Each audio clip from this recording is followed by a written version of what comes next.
Marquez D.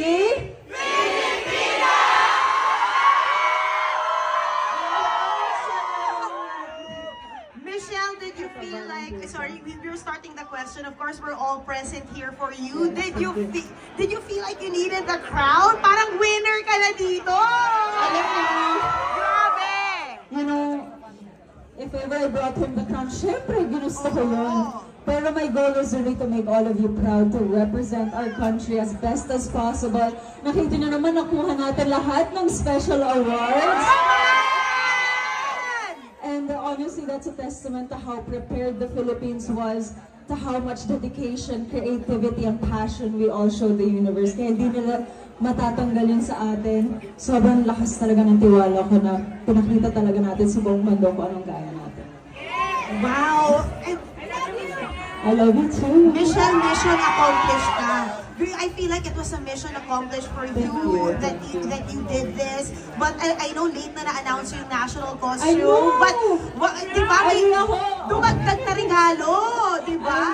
Alam niyo, sobrang pinakita talaga natin kasi it was a voting.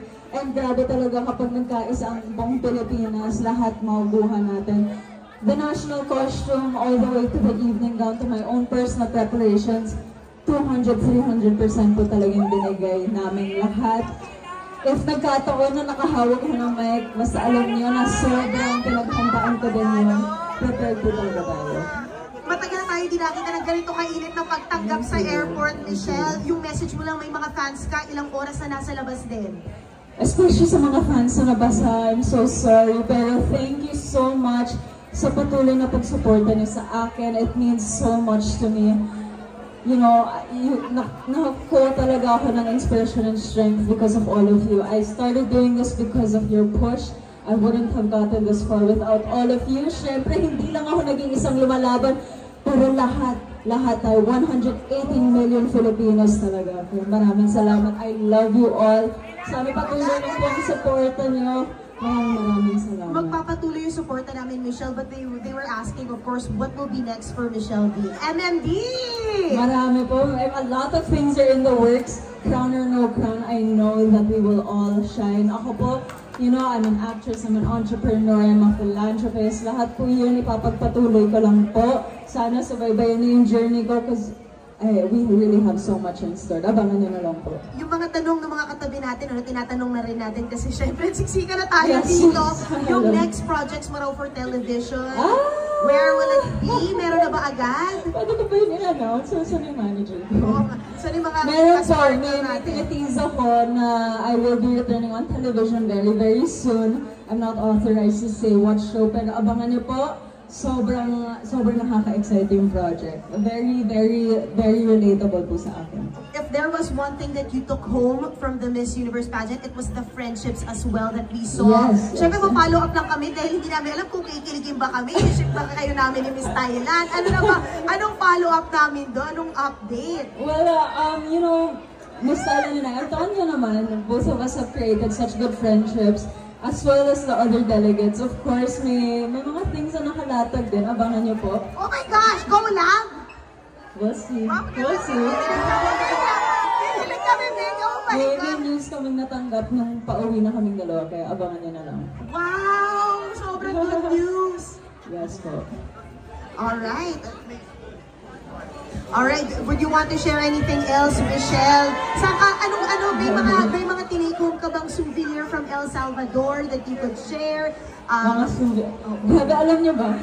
Iba talaga ang panlasang Pinoy. So, sobrang, ako yung tinatanong ako nila ng mga kaibigan ko, ano bang gusto mo? Sabi ko, oh my gosh, I need Pinoy food na miss ko na talaga. So, ako yun yung talaga yung focus ko is, ay, malapit na makatikim ulit ng favorite delicacy ko, which is Pinoy food. Pero of course, yung mayuwi ko talaga from El Salvador is really the relationships that I bonded there, that I was able to form.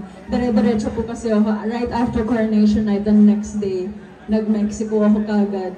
Right after Mexico, umuwi din ako kagad. So, actually, never ako nagka-time to go around and to buy souvenirs. Kasi ipit na ipit talaga yung oras namin. But, again, it's the memories, the lessons, the blessings, everything in between. Wow. what's your gift to yourself after all this? Ano ba? Growth po. Grabe naman yung growth. Wala bang Growth, of material or experiential? Di ba? Magbabakasyon ka ba? Hindi, trabaho muna tayo. Ay, grabe. Thank you. Trabaho agad. Yes. Honestly, I just want to keep the momentum going. I just want to make sure na as much as possible, I can really show my gratitude to everybody that has shown their support. So if I can, for the Philippines, really try to express that gratitude to as many people as possible. Doon po talaga yung focus ko kasi ang laki po ng I'm so indebted to all of you. Thank you so much, Michelle. Thank you so much. Thank you. Maraming salamat po talaga.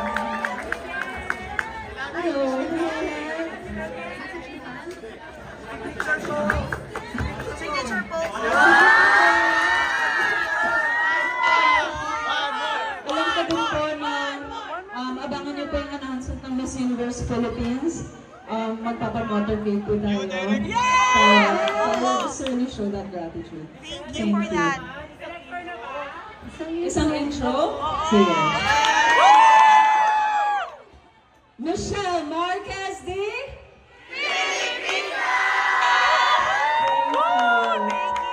Maraming salamat po talaga sa pagdalaw niyo. I'm so sorry if may mga nabasa. Sana mag-uminom kayo ng gamot.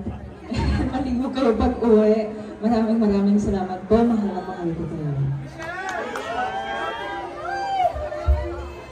Hello everyone. Thank you.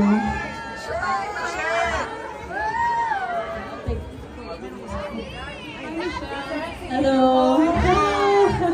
Michelle, if you were to answer the question for the top 3, what will be your answer? You could so clearly.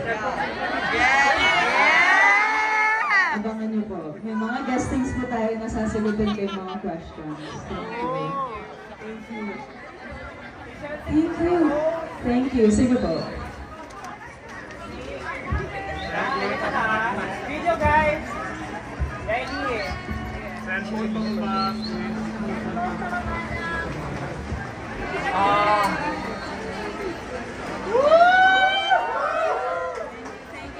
Maraming salamat. Thank you so much, Michelle.